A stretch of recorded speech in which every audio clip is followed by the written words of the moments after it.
Want proof that racism is alive and well in schools? Well, we have some, because this footage I'm about to show you is exactly that. It's of two white students at Arizona State University who were harassed at their school's multicultural center over their race and support for police. Watch. We're asking you to leave if you have any consideration for people of color and are marginalized. They clearly don't. Yeah, the whole rest of the campus, the second floor, the first floor, the whole MU, every single part of the campus centers you. This is the only space that you're not centered, and you're still trying to center yourself, which is peak white cis male. You're not. You are racist. Your sticker is racist because police. That's a job. You can choose to be a police. I don't choose to be black.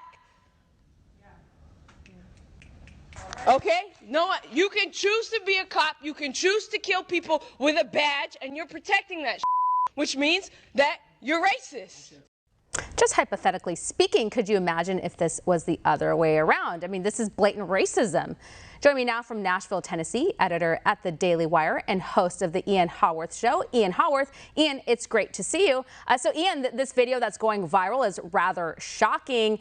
I mean, again, if this isn't racism, I don't know what is, and I don't understand why people are so emboldened and they would go verbally attack students over a pro-police sticker. I mean, we all need police in our communities. We want to live in safe communities.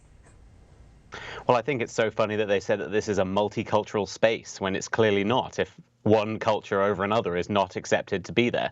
I think this is part of the bigger problem, which is the narrative that you are simply not allowed to exist in society unless you conform to certain standards. So in this case, they had certain stickers on their laptops. I don't even think it was anything to do with race. I think race is the excuse that is used, but really it's just about the stickers. They don't conform to the right political views, and so they must be shunned from this room, but also society more broadly. I mean, Joe Biden uses exactly the same language when he talks about unity.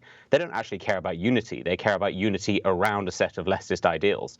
And so I think it's great that these two people in the video stood up for themselves and their right to actually exist in the same space as their fellow students. But I think this is indicative of a really broader problem that we need to address. Yeah, no, and I'm glad you pointed out it's in a multicultural center. So that means like everyone, right? And so the fact that these two students would be targeted is abuse. I wonder what the university is going to do about this, if they're going to step in, if this will even be further investigated.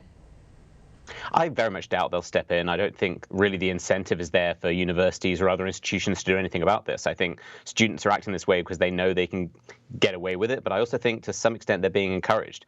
I think people are being taught that in a university where you're supposed to be exposed to other ideas, that you're supposed to be coddled and that certain ideas that are in any way offensive are supposed to be taken away from you. And so I think these students are just reacting to the environment they're placed in. If anything, I don't really blame them. I blame the broader system that allows this kind of ideology to spread.